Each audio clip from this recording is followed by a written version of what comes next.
flood control ang first line of defense natin sa pagbaha, kundi ito ang pinakamahabang kabundukan sa Pilipinas. Ito ang Sierra Madre. 540 kilometers ng kabundukan na sumalba sa Pilipinas ng ilang siglo mula sa katakot-takot na pagbaha. However, Sierra Madre is in danger. Yung kabundukan na dati ay kakampi natin laban sa bagyo at pagbaha, ngayon, biktima na ng mining, logging at deforestation. Olats na nga tayo dahil sa malalang korupsyon sa flood control system, sinisira pa ang pinakamalaking protection natin mula sa kalikasan. Para lang ma-imagine mo kung gaano ka-importante ang Sierra Madre Mountain Range, this is the longest mountain range in the Philippines. Nasa 540 kilometers ito mula Cagayan hanggang Quezon. Sinasabing ito ang natural barrier at first line of defense natin laban sa bagyo. Ina-absorb na muna ng Sierra Madre ang impact ng bagyo bago pa makarating ito sa kanayunan. Aside from that, nasa Sierra Madre din ang mahigit na 40% ng forest cover ng bansa. Mahigit na 3,500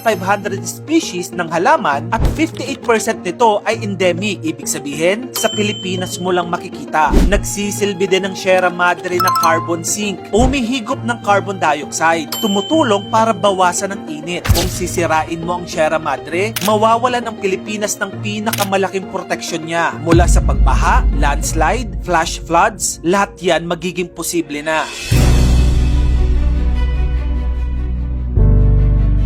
Satellite images shows yung malawakang deforestation sa bahagi ng Sierra Madre sa Dinapigue, Isabela. Ang mga lokal na leader at simbahan ay nagsasabing yung operasyon na yon ng pagbubungkal sa buffer zones ay nagdudulot ng polusyon sa mga ilog, siltation at pagkaubos ng mga isda sa baybay. Meron ding nagaganap na forest degradation sa Southern Sierra Madre. Sa lugar ng Rodriguez Rizal at General Nacar, Quezon, maraming dokumentadong mga driver ng deforestation, upland farming, illegal logging, infrastructure expansion, quarrying, paggawa ng uling. Nako, lahat ata ng uri ng paninira sa kabundukan, meron na. Pero paano nga ba tayo naapektuhan nito? Picture this. Habang umaagos yung tubig mula sa bundok papuntang ilog pagkatapos ng bagyo, kung intact pa ang Sierra Madre, malaking bahagi ng tubig na yon ay sisip-sipin ng kagubatan at lupa. Pero kung wala na ang mga puno, lahat yon bababa. Baha sa Marikina, Pasig, Quezon City at mga kanayunan.